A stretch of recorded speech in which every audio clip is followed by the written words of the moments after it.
ఈ ప్లకార్డు అంశం పైన నిన్నటి నుంచి ఎల్లో మీడియా చేస్తున్న రాద్ధాంతం పైన జగన్మోహన్ రెడ్డి గారి రియాక్షన్ ఎంతవరకు కరెక్ట్ అనుకుంటున్నారు? ఆ రియాక్షన్ పైన మీ ఇద్దరి రియాక్షన్ తీసుకుందాం. ఇది ఎంతవరకు వెళ్తుంది అనేది. రైట్, ఫస్ట్ మీరు చెప్పండి వెంకటరెడ్డి గారు. జగన్మోహన్ రెడ్డి గారి రియాక్షన్ కరెక్టేనా? దానిపైన రియాక్ట్ అయిన విధానం నేను అంటున్నది. అసలు జగన్మోహన్ రెడ్డి గారికి తెలియదు ఫస్ట్ అసలు ఇది వాళ్ళ ప్లకార్డు పట్టుకున్నారని. ఎందుకంటే ఆ జనంలో ఎవరేం పట్టుకుంటున్నారు, ఎవరు ఏ విధంగా ఉంటారు ఎలా తెలిసిద్ది? అవును, ఆ ప్లకార్డులో ఎవరు రాశారు, ఏం రాశారు, ఆ లెటర్ ఏంది, లేదంటే ఆ వర్డ్స్ ఏంటి, అవన్నీ చూసే అంత టైం ఉంటుందా?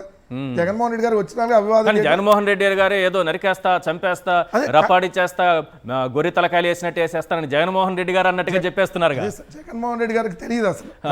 కానీ జగన్మోహన్ రెడ్డి గారు విలేకరులు అడిగితే ఏంటంటే రప్ప రప్ప అన్నారు. అదేదో సినిమాలో డైలాగ్ లాగా ఉంది కదా. అవును, ఆయన సినిమాలో డైలాగులకు కూడా ఏం చంద్రబాబు నాయుడు గారు వీళ్ళందరూ భయపెట్టుకోకూడదా అన్నారు. ఇది కూడా అన్నారు కదా.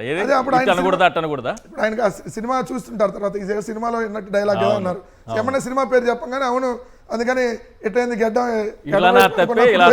కూడా ఇది కూడా ఇదే అంటారు. ఎందుకంటే ఇప్పుడు జగన్మోహన్ రెడ్డి గారు అన్నది క్యాజువల్గా అసలు ఆయన దాన్ని అక్కడ ఇదేంది అబ్బా దాన్ని కూడా ఏంది పెద్ద రాద్ధాంతం చేస్తారు. ఒక్కసారి ఆ ముక్క మాత్రం మొత్తం పూర్తిగా కాకుండా మళ్ళీ ఒకసారి వింటే క్లియర్గా ప్రజలకు అర్థమవుతుంది. ఒకసారి మళ్ళీ ప్లే చేయండి. కొంత జగన్మోహన్ రెడ్డి గారు అది సినిమా డైలాగ్ కదా అని అంటున్నారు. రైట్, ఒకసారి ప్లే చేయండి.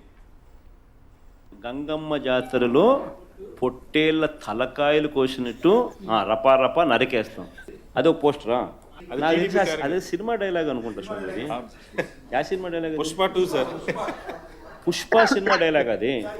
మరి నువ్వే చెప్తున్నావు స్వామి. అంటే ఇప్పుడు పుష్ప సినిమా డైలాగులు పెట్టినా కూడా తప్పేనా? అసలు డెమోక్రసీలో ఉన్నామా, డెమోక్రసీలో లేమా స్వామి మనం? ఇది నాకు అర్థం కావడంగా.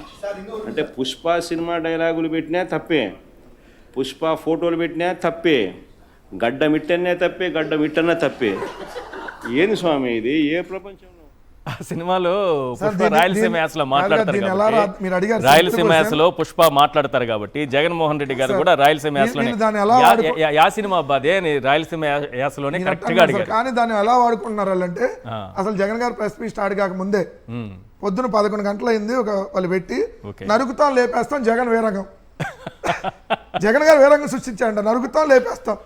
ఆ బూత్ ఛానల్ ఏబిఎన్ లో నరుకుతాం లేపేస్తాం జగన్ వీరంగం. జగన్ నిజంగానే అదంటే వాళ్ళు ధైర్యంగా పెట్టగలరా? అది చెప్పండి.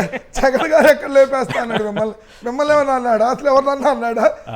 అసలు నరుకుతాం లేపేస్తాం జగన్ వీరంగం హెడ్డింగ్ అయిపోయింది. ఇప్పుడు స్టార్ట్ చేశారు మళ్ళీ. నరికితే తప్పేంటి, నరుకు చూద్దాం రప్ప రప్పానా. నారా లోకేష్ రెడీ అవ్వాల్సిందే. దేనికి రెడీ అవ్వాలి? దేనికి రెడీ అవ్వాలి? నారా లోకేష్ రెడీ అవ్వాలంట. నరికితే తప్పేంటి, నరుకు చూద్దాం అంటున్నా అంటే జగన్మోహన్ రెడ్డి గారు. అసలు ఎంత దారుణంగా ప్రచారం చేస్తారంటే వాళ్ళు చెప్పారు కదా. ఇప్పుడు ఇందాక ప్రదీప్ అన్న మంచిది గుర్తు చేశాడు.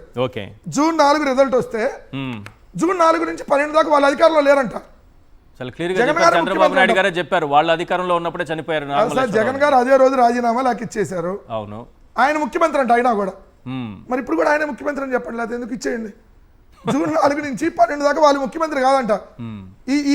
ఈ ఆత్మహత్య జరిగింది వాళ్ళ హయాంలో కాదంట. ఏది జూన్ 9వ తారీఖు ఇప్పుడు జరిగితే వాళ్ళ హయాంకి సంబంధం లేదంట.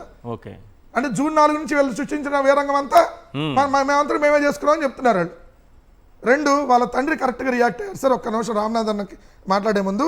ఎందుకంటే ఆ కొడుకు మీద కొడుకును పోగొట్టుకున్న తండ్రి ఆ కొడుకు మీద వాళ్ళు చేస్తున్న దుష్ప్రచారానికి ప్రతి ఒక్కడికి కూడా సత్తనపల్లిలో ప్రెస్ వారిని అందరినీ పిలిచి పేరు పేరున మా మీద ఆరోపణలు చేసినటువంటి, మా బాబు మీద ఆరోపణలు చేసినటువంటి ప్రతి ఒక్కడికి కూడా ఒక ఛాలెంజ్ విసురుతాను.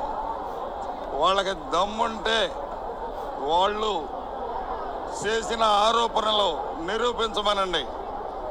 నేను చేయబోయే ఆరోపణలో నాకు దమ్ముంటే నేను నిరూపిస్తా. అధికారంలో ఉన్నారు, అన్నీ ఉంది. మీ అధికారాన్ని ఉపయోగపెట్టి నా కొడుకు మీద మీరు చేసిన ఆరోపణలు నిజంగా మీకు నీతి నిజాయితీ ఒక అబ్బకి అమ్మకి గనక పుట్టి గనక ఉంటే నిరూపణ చేయాలని చెప్పని. ఒక అబ్బా అమ్మకి పుట్టిన వాళ్ళు కరెక్ట్ గా మాట్లాడారు సార్. ఒక అబ్బకి ఒక అమ్మకి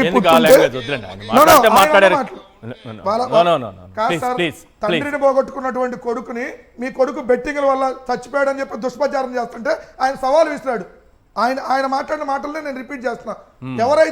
ఎవరైతే ఆ నాగమల్లేశ్వరరావు గారి మీద తప్పుడు ఆరోపణలు చేస్తున్నారో, చనిపోయినటువంటి అతని మీద చనిపోయినా కూడా వదలట్లేదు ఈ రాబందులు, వాళ్ళని ఒక అమ్మకి అబ్బకి పుట్టుంటే నా కొడుకు మీద చేసినటువంటి ఆరోపణలు నిరూపించమని సవాల్ విసిరాడు.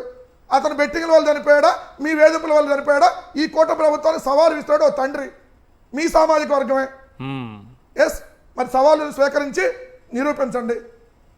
30,000 మందికి భోజనాలు పెట్టడానికి ఏదైతే జగన్ గారు వస్తున్నారో వాళ్ళ కొడుకు విగ్రహావిష్కరణ అని చెప్పి 30,000 మందికి భోజనాలు పెట్టడానికి రెడీ అయినటువంటి ఒక పెద్ద కుటుంబం సార్. ఆ కుటుంబాన్ని పట్టుకొని ఇష్టం అందరూ 37 ఏళ్ల వయసు ఉన్నటువంటి కుర్రాడిని పట్టుకొని ఆ బెట్టింగ్ల వల్ల అని చెప్పి ఇంకా దుష్ప్రచారం చేస్తుంటే మరి ఆ తండ్రి కరెక్ట్గానే అడిగాడు. ఎవడైతే ఆరోపణలు చేస్తున్నాడో వాడిని సవాల్ స్వీకరించమనండి, తప్పుడు ఆరోపణలు చేసిన వాళ్ళని.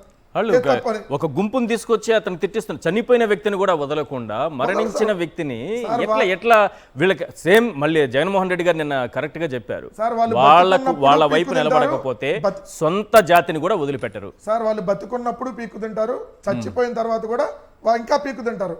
మానసికంగా కుటుంబాన్ని వేధిస్తారు. గీతాంజలి చూడలేదా మనం? గీతాంజలి చనిపోయినా కూడా ఎటువంటి దుష్ప్రచారం చేశారు జనాల్లో.